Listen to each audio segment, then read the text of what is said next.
It started with a scream, sharp, piercing and full of terror. It jolted me awake from the little nap I took after returning from the market.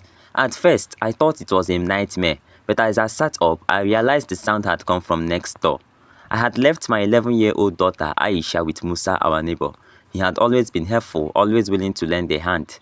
When I had to leave for the market and couldn't take Aisha with me, he seemed like the perfect person to watch her. She's like my own child, he had said so many times. But looking back now, I realize how blind I was. Aisha was a bright and lively child. She loved playing outside with the other children, laughing until her sides hurt. But after a few weeks of being under Musa's care, something changed. She stopped playing. Her laughter became rare. She started spending more time alone in her room. "Are you okay?" I did ask her, worried. "I'm fine, Mama," she did reply, but her eyes told a different story. I brushed it off at first, thinking maybe she was just growing up or tired from school. I was too busy juggling the market, house chores, and making ends meet to dig deeper. Musa continued to be his usual friendly self, always smiling, always offering to help. But then, one day, Aisha refused to eat dinner. When I asked her why, she hesitated before saying, "I'm not hungry." That wasn't like her. Aisha loved food. I didn't push her, but I couldn't shake the feeling that something was wrong. I didn't realize the extent of Musa's evil until it was too late.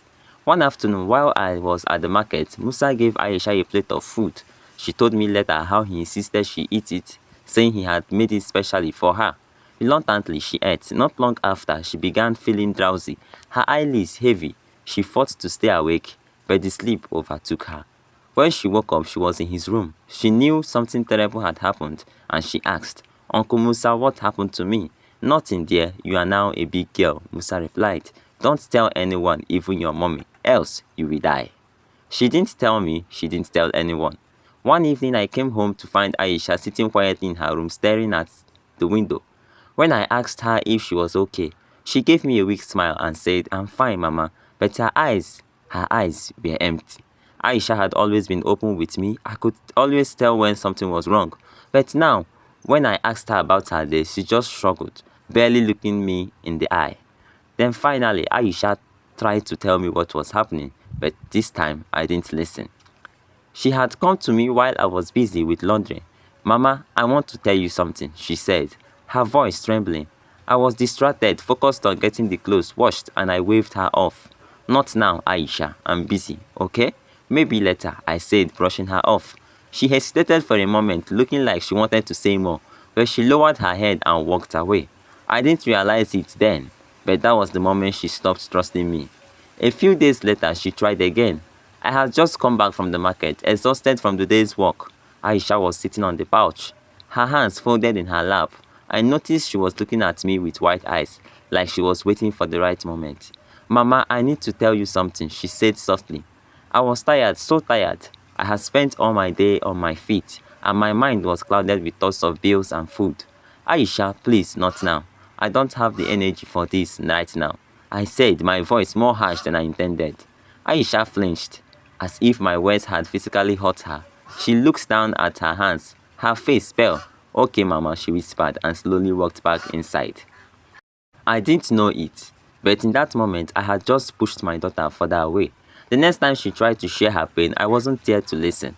Aisha had been sitting at the table playing with her food, looking lost in thought. "Mama, Musa, she started, but I cut her off, thinking it was just a childish complaint. "Aisha, stop making things up," I said, not looking up from my cooking. "Musa is a good man. He would never hurt you." I didn't see the tears welling up in her eyes. I didn't see the fear in her small trembling hands. I didn't see how broken she was, silently pleading for help. Musa continued to abuse her, each time worse than the last. I didn't know, I couldn't see it. It wasn't until that fateful evening, when everything came crashing down, that the truth finally came out. Aisha broke down in front of me, unable to hold it in any longer. "Mama, I can't take it anymore. Musa, he hurts me. He touches me when you are not looking, and he forces me to. I don't know what to do." My heart stopped. The world around me blurred as I tried to understand the words she was saying. "Musa, my Musa," I whispered, but Aisha's face was full of anguish. "Yes, Mama, he always drugged my food, and I slept. Then he used that opportunity to force himself on me. Sometimes it is always when I'm awake. He threatened that if I ever told you or anyone, that he would kill me. I tried telling you several times, but you wouldn't listen. I felt my world collapse. How could I have missed it? How could I have trusted him? I confronted Musa immediately, shaking with rage. He denied it all, of course, even laughed at the accusation, saying Aisha was making up stories. But when I took her to the hospital, the truth was confirmed. The shame, the guilt, it was unbearable. My daughter had suffered in silence because I had failed to protect her. Musa was arrested, but the damage he left behind couldn't be undone. Aisha stopped trusting anyone, even me. She would wake up screaming in the middle of the night, her small body trembling with fear. She avoided people, avoided conversations, avoided life itself. I share this story now because I don't want anyone else to go through this pain. If you are a parent, watch your children closely. Pay attention to the small signs, the sudden silences, the refusal to eat, the fear in their eyes, and never ever trust anyone blindly, no matter how kind they seem. Monsters don't always look like monsters. Sometimes they wear the face of a neighbor, a friend, or someone you think you know. Don't wait until it's too late. Protect your children, no matter what. Thanks for watching my video. Please do not fail to subscribe to my channel if you haven't, in order to get notified when we upload our subsequent videos. Thank you.